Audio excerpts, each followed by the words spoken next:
안녕하십니까. 위클리 부동산 데스크 진행을 맡고 있는 머니투데이 방송 건설부동산 부장 이근호입니다. 한 주 만에 다시 찾아뵙습니다. 오늘은 화성시로 갈까 합니다.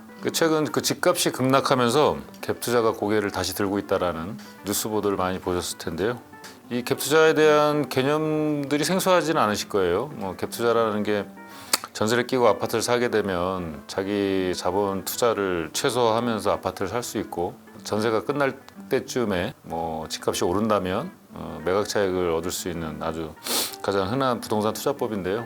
최근 부동산 빅데이터 업체 아실 자료를 보면 최근 3개월간 시공구 기준 갭 투자가 많았던 지역이 화성시가 가장 많았습니다. 77건으로 가장 많았거든요. 그래서 화성시로 오게 됐고요. 그 다음으로 세종시가 65건, 평택시가 53건, 인천 연수구가 53건, 남양주가 43건 이렇게 해서 뒤를 이었다고 합니다. 서울에서는 송파구가 40건, 노원구가 32건, 강동구 32건 이런 식으로 순이었다고 해요. 실제 거래 사례를 또 보면 이게 뉴스에서도 한번 보셨을 텐데 재밌습니다. 송도 신도시 송도더샵 센트럴시티 전용 59제곱미터가 4억 5천만 원에 거래된 집이 있는데 그 집의 전세 계약이 4억 3천만 원이었다고 합니다. 2천만 원에 집을 산 거죠. 그걸 잡으신 분은 성공한 건지는 나중에 다 봐야겠죠. 그리고 또 세종시 같은 경우는 가제 4단지 세종 센트럴빌 전용 74제곱미터가 매매가 4억 1,300만 원인데 전세가가 3억 5천만 원, 6천만 원 좀 넘겨서 투자를 하신 거고,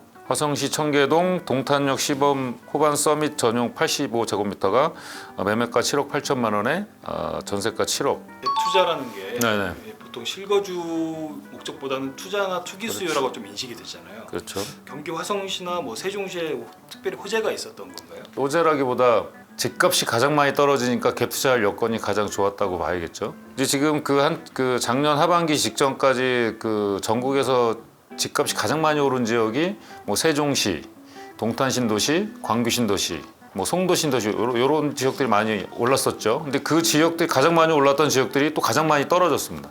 송도는 저번에 광주 씨 얘기도 했었고, 세종시가 특히나 또 거기가 실거주보다는 전세 또는 투자 수요가 많았던 데라서 집값이 엄청 폭락했습니다. 그 갭 투자라는 게 결국에는 적은 자본으로 투자를 할 수 있다 보니까 하는 게 갭 투자인데, 예를 들어서 집의 10억인데 전세가는 5억이었는데 갑자기 10억이던 집값이 6억으로 떨어졌다.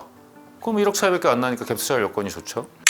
근데 이쪽 집 최근에 갭 투자는 또 옛날이랑 또 좀 많이 달라요. 옛날에 2008년부터 2012년 사이 금융위기 직후에 횡보기가 있었습니다. L자형 침체를 간다고 했잖아요. 근데 그 횡보기 때 이게 집값은 오르지 않는 상태에서 사람들이 집을 사지 않으니까 집값이 횡보기일 거 아니에요. 살아야 되니까 전세를 많이 수요가 늘었겠죠. 전세 수요가 늘다 보니까 당연히 이 전세가율이 80%, 90% 뛰기 시작합니다. 저도 한때 취재를 했었지만 기름 뉴타운이 갭 투자 성지라고 많이들 언급되던 지역인데 거기가 전세가율이 80에서 90이었습니다.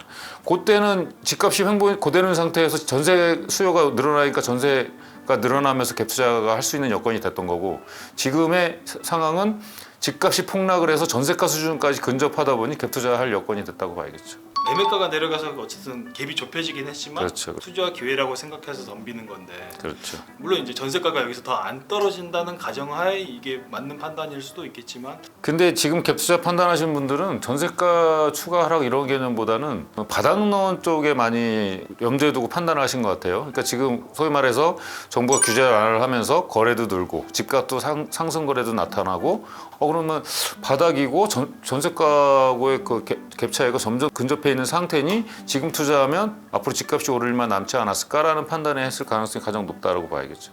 K부동산이 집계를 한 전세가를 보면 서울 아파트 전세가율이 50.9%였어요. 이게 2012년 1월 수준이라고는 하는데, 특히 최근에 통계 보면 강남구 같은 경우는 입주 물량이 그러니까 지금 집값이 떨어지고 집 사는 수요는 줄어든 상태에서 전세 물량은 늘어나니까 전세가율이 당연히 떨어지겠죠. 강남이 41.6%예요. 서울 전세가율이 글로벌 금융위기 당시 2008년, 2009년 30%까지 떨어졌다가 2012년대 50% 회복하고, 그러면서 횡보기를 거쳐가는 2020년 직전까지 전세가율이 꾸준히 상승합니다. 그래서 아까 말한 기름 뉴타운이 80에서 90%까지 올라갔다는 게 그래서 갭 투자가 늘어났던 이유죠.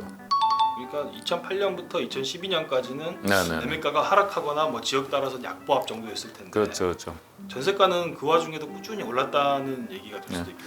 무득채다라든가 실수요자 입장에서 과연 내가 지금 집을 살 타이밍에 항상 고민을 하잖아요. 글로벌 금융위 직후부터 문재인 정부 들어서 집값이 규제가 시작되면서 집값이 오르기 직전에 그 기간 동안에는 판단을 내리기 쉽지 않았던 거죠. 그러다 보니까 나 전세로 살래 하는 분들이 많았고, 그래서 그러더니 전세 수요가 많아지다 보니까 전세가로 좀 더 높아진. 이게 어쨌든 부동산이라는 게 사이클이 계속 돌고 돌다 보니까 이런 상황이 벌어지는데, 최근에 이제 모아타운발 갭 투자도 상당히 성행하고 있다고 해요. 그 예전에 그 소규모 주택 정비 사업이라 해서 미니 재건축이라고 표현하던 가로주택 정비 사업이 있었는데, 요것들이 가로주택 정비 사업들이 하다 보면 나홀로 아파트가 된단 말이죠. 나홀로 아파트가 되면 되게 보기에 흉하고 집값 상승 여력이 많이 떨어지고, 그래서 이걸 오세훈 시장이 브랜드를 만들었습니다. 모아주택이라고. 그래서 신구축 건물이 혼재돼 있는데 대규모 재개발은 어렵고, 그런 지역들을 모아가지고 통합 재개발하는 그런 정비 모델인데, 오세훈 시장이 이걸 전략적으로 임기 초에 주택 정책으로 내놓고 윤석열 정부가 취임하면서 법적 대조적 정비 뒷받침을 해줍니다. 이거를 단순한 이제 모아주택 개념을 또 넘어서 이 모아주택 주변에 여러 개를 모아서 모아타운이라는 걸 개발할 수 있게 해줍니다. 그러니까 예를 들어서 모아타운 지역의 노후주택 비율이 옛날에 67% 이상이어야 모아타운이 되는데 57% 이상만 돼도 모아타운 개발이 가능하다. 피로시라는 게 예를 들어 공공 기여를 한다든가 이런 거겠죠.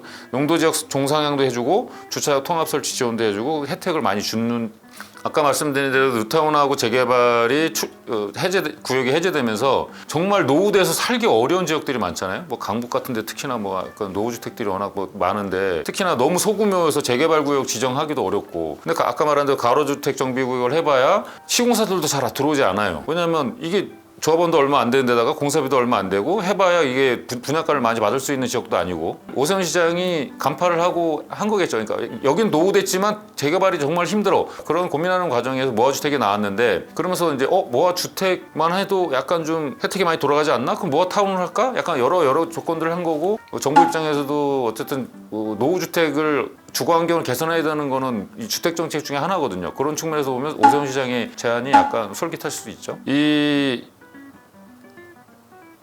내 무슨 얘기를 하다 보는 거지? 이게 문제가 뭐냐면, 지금 모아타운의 갭 투자 성향을 보면 예전에 뉴타운 때 재개발 투자하는 거랑 비슷한 성향이 보여요. 그때는 다가구나 다세대, 빌라 등에 투자를 했던 거죠. 그러니까 투자금은 적죠. 투자금은 적은데 재개발이 진행이 되면 아파트 한 채를 얻습니다. 근데 문제는 뉴타운 지구로 지정이 되거나 재개발 지역으로 뭐 지정이 되거나 어떤 인허가 과정을 거치면은 그 다음부터 투자를 할 수가 없습니다. 투자 요건이 되게 까다롭죠. 그래서 이걸 지구 지정 전에 해야지 싼 가격에 다가구나 다세대 빌라를 사서 자기가 조합원으로 들어가서 아파트를 받는 구조가 되겠죠. 모아타운도 마찬가지예요. 지금 지구 지정 전에 투자를 해야 되는데 모아타운으로 신청을 하려고 하는 곳들은 되게 많습니다. 많은데 아까 말한 노후도 요건도 맞출 수가 없고 조합원들 동의율을 맞추기가 어렵다 보니까 모아타운이 지정이 될지 안 될지 지금 장담할 수가 없는 상황이에요. 그런 상황에서 지금 갭 투자가 서서히 고개를 들고 늘어나고 있다는 거죠. 이게 하이리스크 하이리턴이라는 그 말이 다시 한번 생각이 나는 게, 맞아요. 진짜 여윳돈이 많지 않은 사람은 접근도 못할 투자처라는 맞습니다. 생각이 그래서 뉴타운 개발 전에는 뭐 재개발 빌라라든가 이런 거 하면 딱지라고 해서 딱지를 받거든요. 그럼 딱지를 거래도 할 수 있었고 막 그런 것들이 있었는데, 뉴타운 개발이 이제 난개발되고 하다 보니까 그런 것들이 많이 규제가 되기 시작했죠. 그리고서 이명박 정부 때 공약 같은 걸로 뉴타운이라는 걸 두고 나옵니다. 재미 좀 봤죠. 재미 좀 봐서, 그래서 뭐 그때 뭐 기름 뉴타운도 됐고 신길 뉴타운에 몇몇 뉴타운이 되긴 했지만 실제로는 뉴타운이 성공하지 못해요. 경기 침체도 있었고 거주민들 사이에서 의견이 다 다릅니다. 조합 동의율이 안 나와요. 뉴타운 재개발들이 답보 상태에 빠집니다. 그거를 박원순 시장이 이제 취임하면서 이대로 가면 이거 어차피 진행도 안 되니 뉴타운을 해제하자. 그래서 뉴타운 추구 전략을 시행을 하고, 그때 당시에 박원순 시장 시절에 해제한 뉴타운 지역이 361곳에 달합니다. 뉴타운하고 재개발 투자에 돈 좀 벌겠다고 몇 천만 원 투자했던 분들은 완전히 뭐 돈 날리게 되는 거죠. 그 부분은 이제 투자하시는 분들이 많이 판단을 하셔야겠죠. 지난주 데스크 결론 상당히 깔끔했었는데요.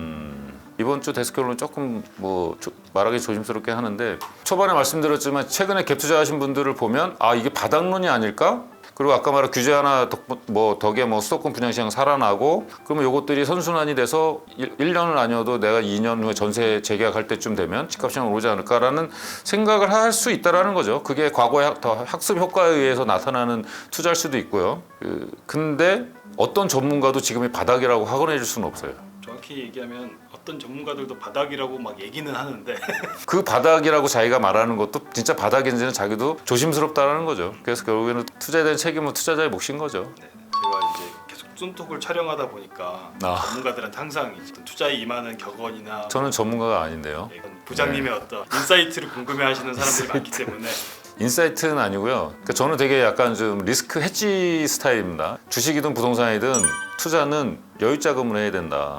많은 선후배들을 보고 많은 주변 사람들을 봤는데 가진 재산이 얼마 없음에도 불구하고 그 가진 재산을 쏟아붓거나 대출받아서 그거를 다 몰빵하거나 그런 경우를 되게 많이 봤거든요. 뭐 예를 들어서 주식은 장투하라고 하잖아요. 어쨌든 부동산도 장투를 해야 될 거 아니에요. 부동산이 사놓고 해서 바로 오르진 않을 거 아니에요. 그럼 여유 자금을 박아놓고 지켜봐야지. 이게 그냥 자기 전 재산이 들어가고 빚까지 갖다 놓고 맨날 이자 나가는 거 보니까 마음이 사람이 조급해지거든요. 투자가 내 다음이 돼야지. 투자가 우선돼서 거기에 매몰되면은 조급해지고 판단을 하는데 오판할 가능성이 높다. 뭐 나중에 몇 년 후에 또 그분들이 승자일 수도 있잖아요. 예, 그거는 아무도 모르는 거라서. 이상으로 이번 주 위클리 부동산 데스크를 마치도록 하겠습니다.